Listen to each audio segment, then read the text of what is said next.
Hey everybody, welcome to Pop Culture Philosophers. I'm Rockin' Robbie Billups, and it's time for the weekly comic book review.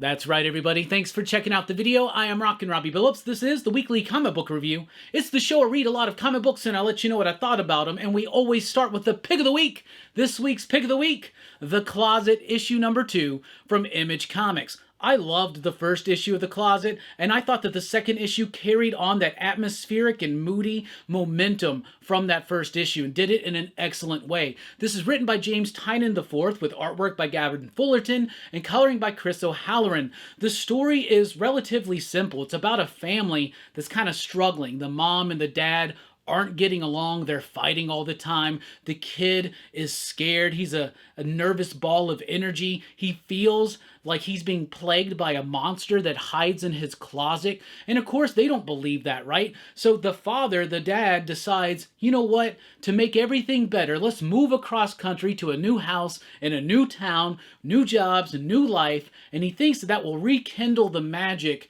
that he and his wife had and also help his son overcome his fear of the monster in the closet. However, the monster in the closet is real.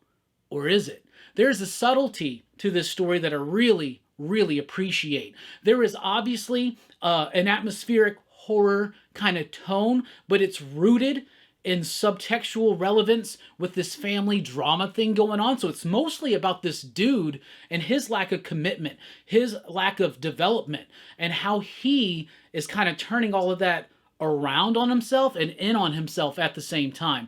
And how is that affecting his kid?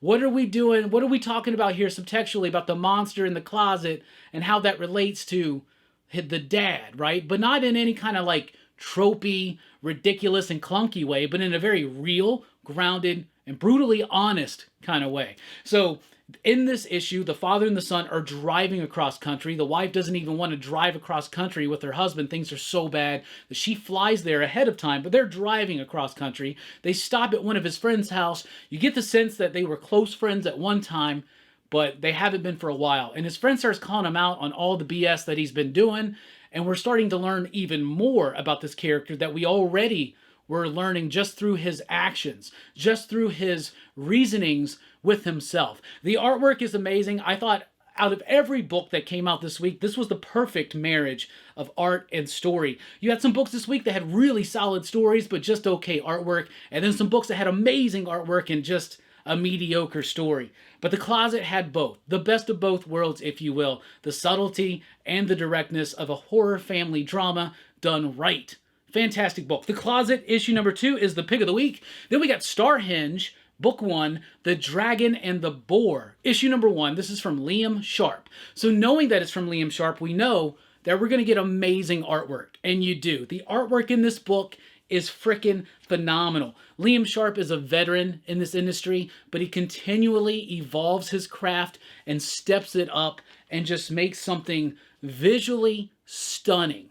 This is a science fiction space fantasy that's kind of steeped in time travel and Arthurian lore. But the first issue just kind of sets it all up. It sets up the world, it sets up the premise, it sets up some of the characters, but it doesn't reach deep enough, I think, to provide a real natural hook. That's okay, though, because it is hook enough with this artwork, y'all. I could just stare at this. It could be written in another language, and I would just love this book's artwork 100%. So I love the artwork. I love the concept and the imaginative nature of the story, but I'd like to see it executed a little bit more dynamically. But at the same time, if we're going to get layouts and works like this from Liam Sharp, just do whatever, bruh. I'm just here for the ride. Really loved the artwork in that book. Prodigy, The Icarus Society, issue number 1. A book from Mark Millar. This is actually book 2 of the Prodigy, right? Or, my bad, Prodigy. The Prodigy's like Firestarter and Breathe and Music for the Jilted Generation and all of that. But anyway, so if you've not read the first Prodigy book, you should be okay jumping in with this one, but it does feel a little disconnected and jarring at times, even for someone who did read that previous one. This is about a character who's the best at everything. He's the best athlete in the world, so he's the fastest man, he's the highest jumper, he's the strongest, the most durable, he's the smartest guy, you know, he's the most amazing inventor and detective and all this kind of stuff. So he he solves crimes, things like that. He's kind of arrogant, right? So what happens when the man who thinks he's the best at everything comes up with a man who is more than his equal? That's basically the premise here. It's cool. Didn't feel as exciting or as energetic or as vibracious as the initial series. I don't know if the artist is the same, but the art doesn't feel as solid as I remember it being in that first one, but it does kind of just feel a little disjointed here and there. It's kind of paced a little clunky, I think. Then we got Twig, issue number 3. This is a charming, cute, light fantasy that's great. Probably all ages. I don't know. I'd have to look at it again. That's up to you to determine. I'm not telling you this book is all ages, but it's for most ages. I'll just say that. But it's about this dude this little creature named Twig, who is purposed with this mission and is part of his family legacy to carry out this mission. And he doesn't really want to do it. He's not an adventurous sort. He's kind of like a Bilbo Baggins, if you will. And he goes out and encounters all these crazy stuff, all these crazy things. The artwork is amazing. All the ideas are very similar ideas that we've seen in light fantasy and fairy tale type stuff, but the execution of it artistically through the pace is really freaking solid. It gets into some heavier subject matter, but doesn't go super deep or super heavy with it. So Twig, nice light fantasy for most ages, cute and charming. Then we got Little Monsters, issue number 5. You can call this Lord of the Flies meets Vampires, or you could call it Children of the Corn meet the Lost Boys, if the Lost Boys were like boys, like kids. So it's about a group of kids. They're vampires. They've been living alone for a very long time. The dude that turned and sired them all tells them, just stay here, humans are all dead, and all. It doesn't basically tell them who they are or what vampires are, right? So they start exploring out this world finally, and they start discovering things like humans are still alive, they have blood, we drink their blood, it tastes really good. Right? So you're starting to get this conflict in the group with the introductions of humans and all this new information, and them finding out that they've been lied to by these vampire people that just left them there. To do what? I don't know. But also visually a treat. Dustin Nguyen doing a great grayscale black and white type thing. Loved it. Little Monsters number 5 continues the flow of that fantastic book. Speaking of continuing fantastic books, Saga, issue number 60. So the main story of this arc, and this will be like book, I don't know, what, 10, 11, something like that? Whatever trade paperback they're going to be on here. This is the wrap-up of it. So this book will be on hiatus for a couple months till it returns with issue 61. So this is kind of like a coda epilogue to that first arc back after this long hiatus, and I really liked it. It does what every issue of Saga does. It moves the story forward. It progresses the character moments. It handles an emotional punch. It has irreverent, absurd, ridiculous moments that just make you chuckle. And it just has this arrow of heart that goes all the way through it. Saga has never not been a solid comic book. And issue 60, 60 issues in, is still one of the best comic books out on shelves. So is Firepower, here with issue number 22 this week. Firepower is amazing, and I will say it's the best Robert Kirkman book that I've ever read because it doesn't get too talky. It does have moments where people are standing around talking about what's going on and formulating a plan. That happens here, but it never does it at the expense of the action. This book is action first, and Chris Samney and Matt Wilson have such a way of laying this book out to provide such a dynamic, kinetic charge to it that reading this book is like getting kicked in the face and loving it. I love this book. Firepower is amazing. The stakes just keep rising higher and higher and higher, but now there's a glimmer of hope as the good guys fight back. Maybe they found a way. We shall see. Maybe they all die in the next issue and the whole thing's over. Bad guys win. Wouldn't that be bold? That'd be something. Spawn is here with issue 331. Spawn's been okay here lately. I've really been enjoying the other 3 Spawn books way more than the main title, but I did like this issue because this one is the big explainy issue on Cagliostro. He's now the big bad villain of the Spawn universe, and it kind of goes back to the beginnings of his origins, threads it through what you know from the first 20 issues of Spawn, and then threads it into today, and it does it in a really interesting way that kind of catches everybody up. So even if you've been a little confused about what exactly is going on, so you've just been reading this or this here, this is a good must-read issue for current Spawn readers because it does deal very heavily with Cog and his plans and what all that is. Then we got Metal Society issue number 3. This is from Top Cow Image. Zach Kaplan, Guilherme Balbi, Marco Lesko, Troy Pateri. I really like Metal Society. It's in a world in which humans have died out. Robots have taken over. Humanity is done. Then a few hundred years later, the robots are like, you know what? Let's bring humans back. We got the science. We got the technology. Let's bring them back. So they bring them back, but they're kind of like they're low-class wage slaves, right? I don't even know if they get paid. I think they're just like a slave race, right? They have like no rights whatsoever. So they're trying to fight for their rights collectively and get the robots to kind of see their plight and hear their voice. And so they decide that they're going to have a boxing match or a fight between one robot and one human, right? And so that's all promised in the first issue. They've yet to deliver on the fight. And now, if you promise something in the first issue, and I haven't gotten to it yet in issue 3, usually that annoys me, but it doesn't annoy me here, because what we're doing is we're peeling back the layers on these characters and the society. We're seeing how things got to where they are, how things evolved and progressed after that to get to where we really, really are here. And we're also learning more about these two characters, the robot and the human. And the way that those stories are being told to me is fascinating, engaging, and compelling. And that's why I'm loving Metal Society.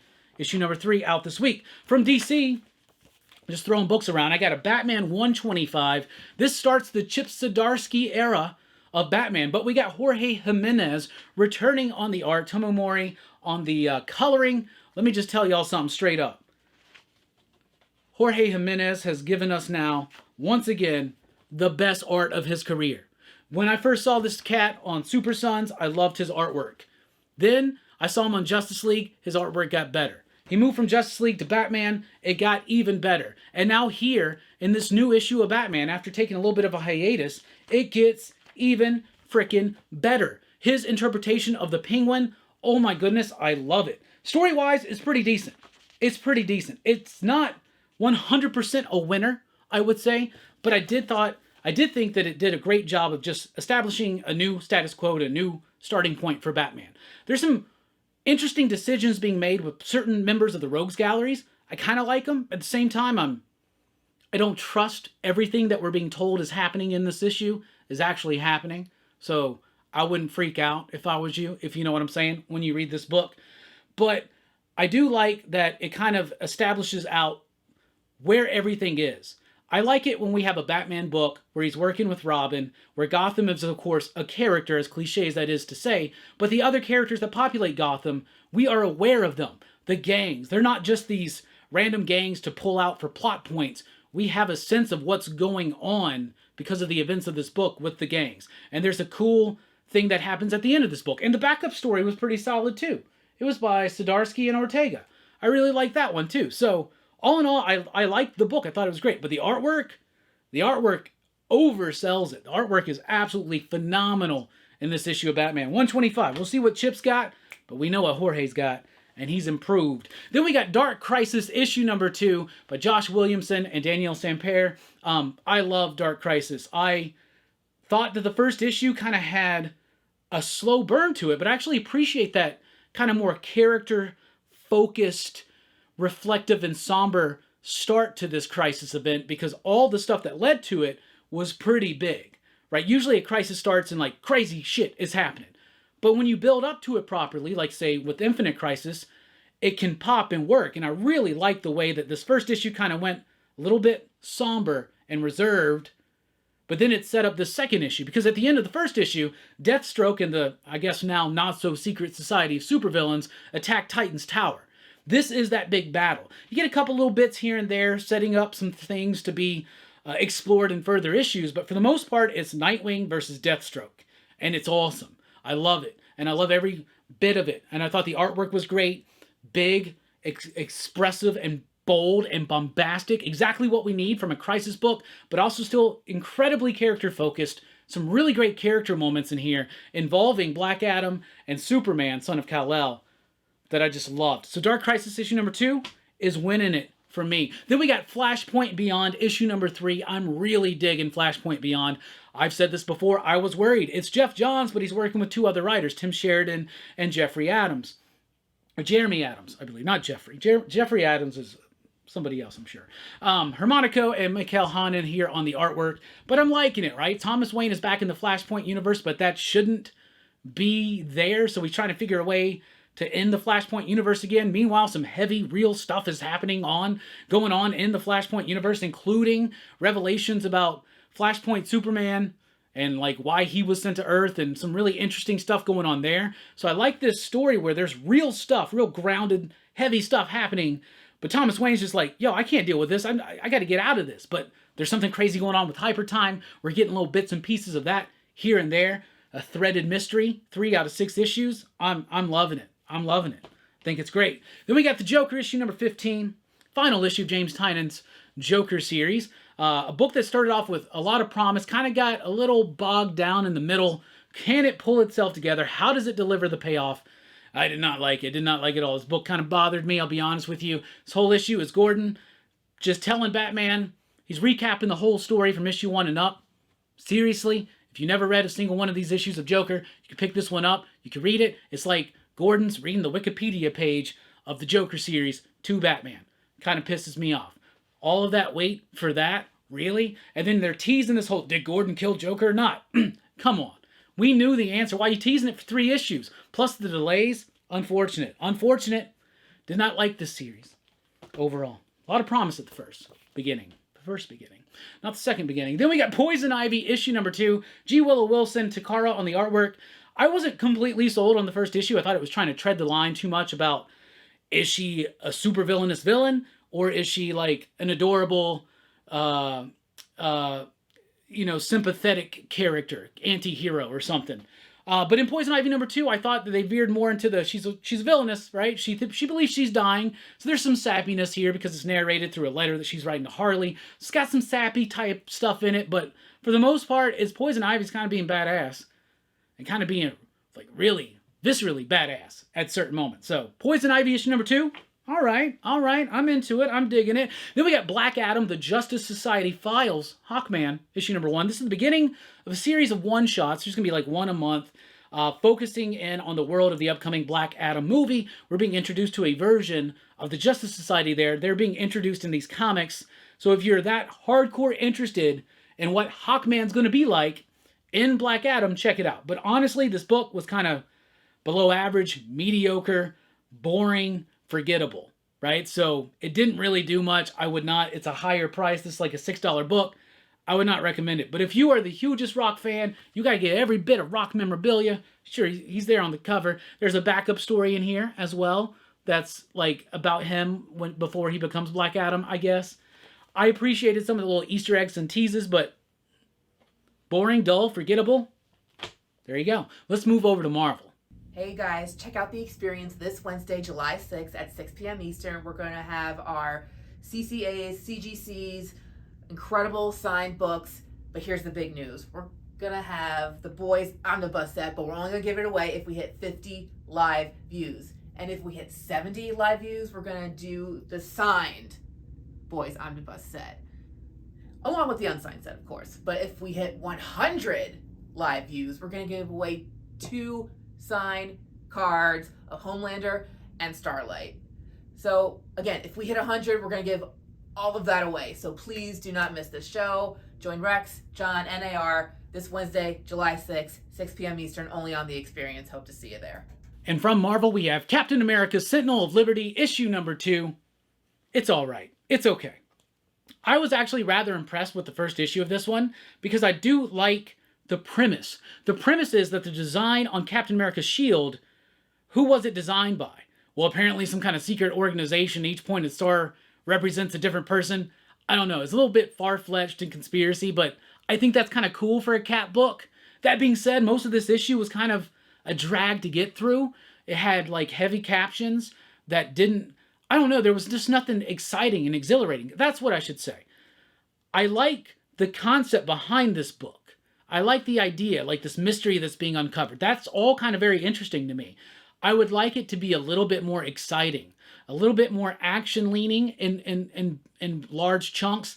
And some of the Bucky, I don't know. There's some interesting stuff going on, but at the same time, some of it's not working for me. And it kind of was stiff in the way that the narration was reading. It didn't feel like it had a nice scintillating flow. That's what I'm looking for. Captain America needs to have a little bit of adventure to it. And this one's cool conspiracy, mystery that could be tied to a great adventure, but I just need something a little bit more exciting with my Captain America. Then we got Jane Foster in the Mighty Thor issue number 2. So this is a mini-series. We got a new Thor movie coming out this week, Love and Thunder. Jane Foster will be picking up the hammer, Mjolnir, and becoming Thor. So we got to have another book here. So Thor is indisposed. Something terrible's happened to him. We don't quite know yet, but we get a little bit of more clues and hints here in this issue. And he's thrown the hammer, and the hammer's gone back to Jane.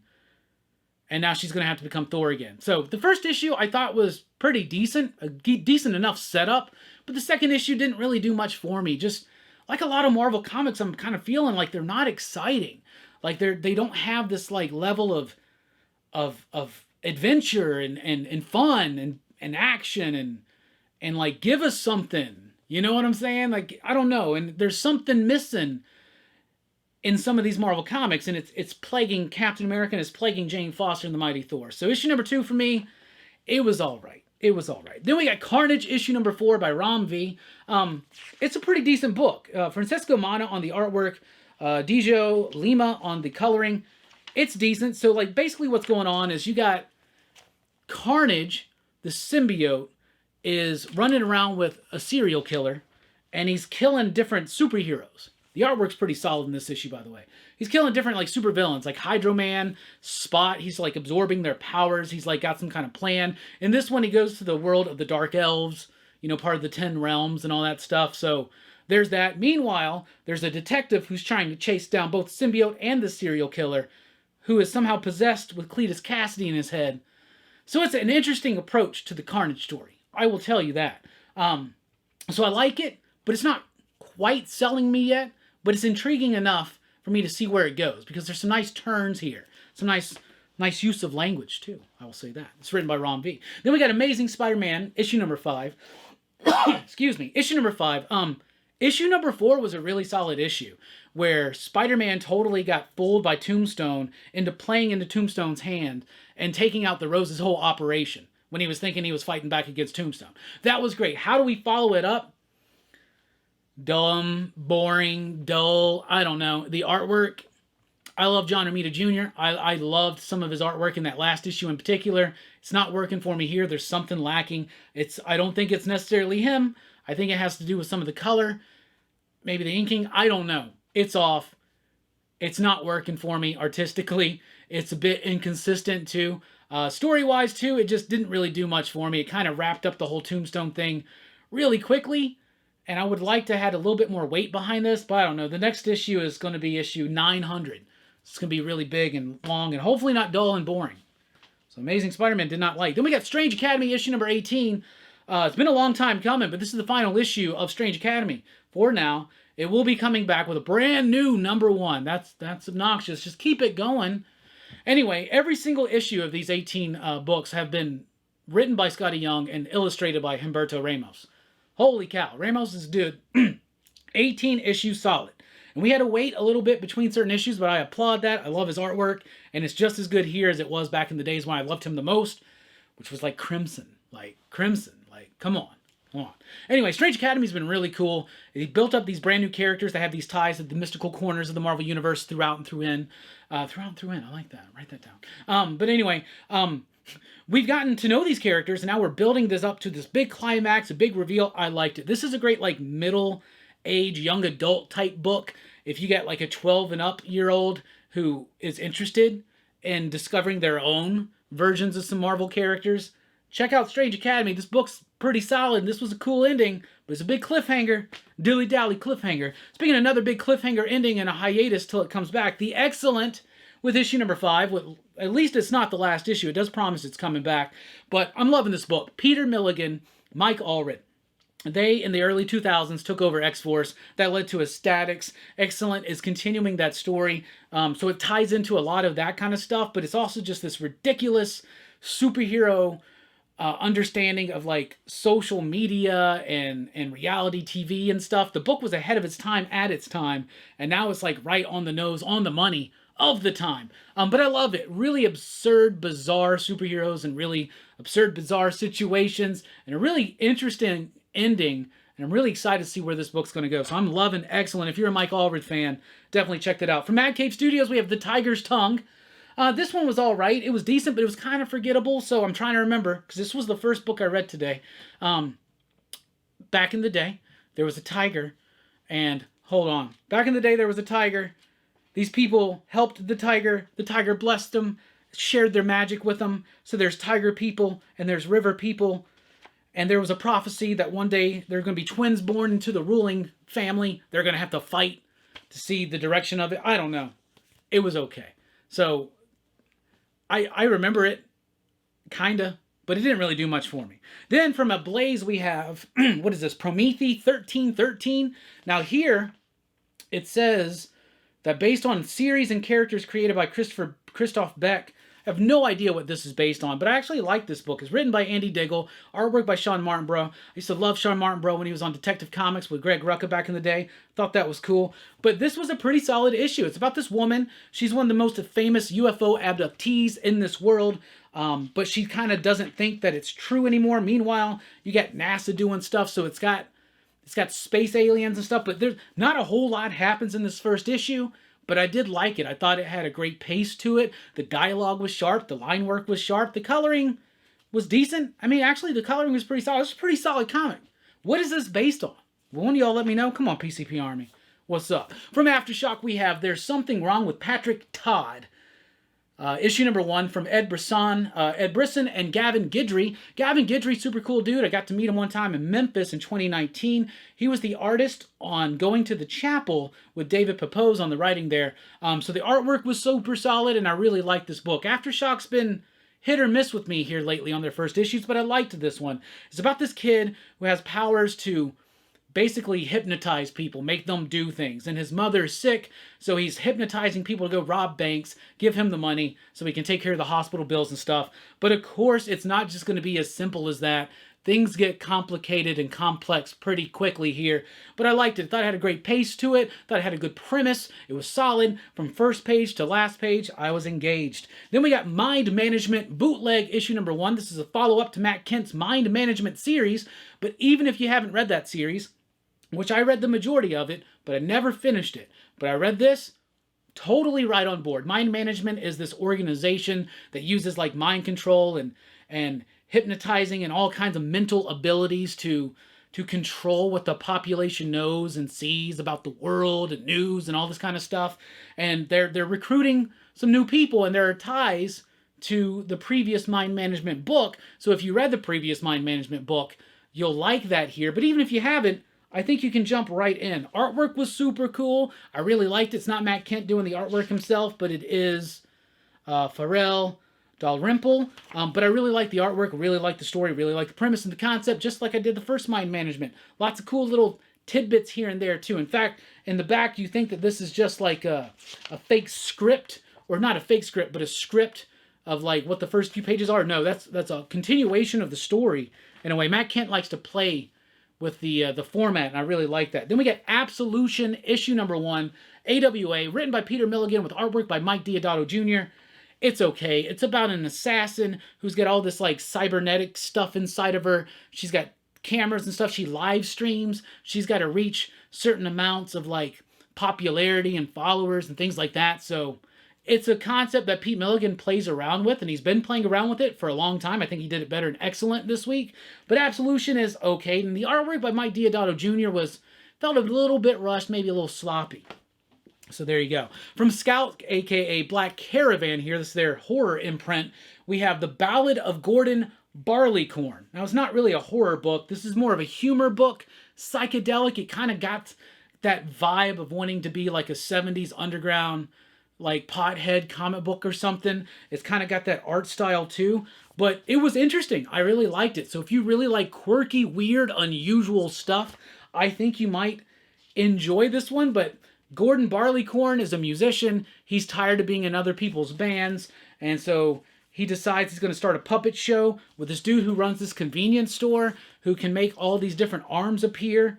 Like right there, I don't know. The book was weird. It was wild. But like I said, it's got that super alternative underground kind of vibe to it, but in a little bit more of a modern sensibility. I liked it. I thought it was good. The Ballad of Gordon Barleycorn. If you like weird, cool comics, check that one out. Then we got Mega Centurions, issue number 1 from Scout Comics. This one was okay. So it's about this team of people that it seems like they form a robot together, like a Voltron type thing, and they're fighting the city, but they're also just normal people. I was kind of getting lost because it mentions that they're dead, but then they're human. I don't know. I kind of got lost in where it was going between the two parts of the story. One of them is they're like superheroes in this machine, like fighting this bad guy. And the other one, they're like normal people doing normal things, and it's all connected, but it lost me a little bit. The artwork's decent, a little bit sparse though. So Mega Centurions was decent enough. Then we had Dynamite Never Dies, issue number 5. This is the 3rd or 4th Dynamite series. It was the only one I've read so far, but I enjoyed it. It's basically Vampirella, Red Sonja, all the other properties that Dynamite has at their disposal in a giant multiversal zombie apocalypse type thing. And it's fun. And this had a nice fun ending and a setup for what's to come. What more do you want? Good, pulpy, silly fun. Dynamite Never Dies, issue number 5. Then we got Savage Tales. This is a one-shot from Dynamite.